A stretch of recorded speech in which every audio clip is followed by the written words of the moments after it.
श्रीमन्नारायणीयं 17వ दशकं ध्रुवचरित्रं मोक्षाब्धिरागम् उत्तानपादनृपतेर्मनुनन्दनस्य जाया बभूव सुरुचिर्नितरामभीष्टा अन्या सुनीतिरिति बर्धुरनादृता सा त्वामेव नित्यमगतिः शरणं गदाभूतङ्के बिदुःसुरुचिपुत्रकमुत्तमं तं दृष्ट्वा ध्रुव किल सुनीतिसुतोधिरोक्ष्यन् आशिक्षिपे किलिशिशुः सुतरां सुरुच्या दुष्यन्त्यजा खलु भवद्विमुखैरसूया त्वन्मोहितेऽपि दरिपश्यति दारवश्ये दूरं दुरुक्तिनिगतः सगदो निजाम्बां सा विश्वकर्मगतिसन्तरणाय पुंसां त्वत्पादमेव शरणं शिशवे शशंस आकर्ण्यसोऽपि भवदर्चननिश्चितात्मा मानी निरेत्य नगरात् किल पञ्चवर्षः सन्दृष्टनारदनिवेदितमन्त्रमार्गः त्वामारराध तपसा मधुकाननान्ते तादे विषण्णहृदये नगरीं गतेन श्रीनारदेन परिसान्वितचित्तवृत्तौ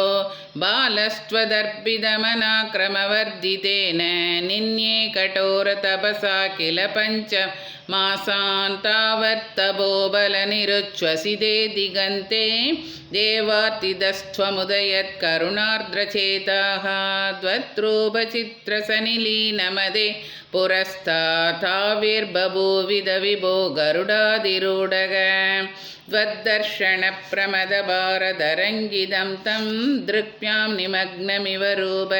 रसायने ते दुष्दोषमाणमवगम्य कपोलदेशे संस्पृष्टवानसिधरेण तदादरेण तावद्विबोधविमलं प्रणुवन्तमेन आभाषदास्त्वमवगम्य ददीयभावं राज्यं चिरं समनुभूय भजस्व भूयः सर्वोत्तरं ध्रुवपदं विनिवृत्तिहीनम् इत्यूचुषीद्वैकदे नृपनन्दनोऽसौ आनन्दिता किल जनो नगरीमुपेदः रेमे चिरं भवदनुग्रहपूर्णकामः तादे गदे च वनमादृतराज्य भारः यक्षेण देवनिहते पुनरुत्तमेऽस्मिन् यक्षैः स युद्धनिरतो विरतो मनुक्त्या शान्त्या प्रसन्नहृदयाद्वदनदादुभेदात् त्वद्भक्तिमेव सुदृढाम् अवृणोन्महात्मा अन्धे भवत्पुरुषनीतविमानयातो मात्रा समं ध्रुवपदे मुदितो यमास्ते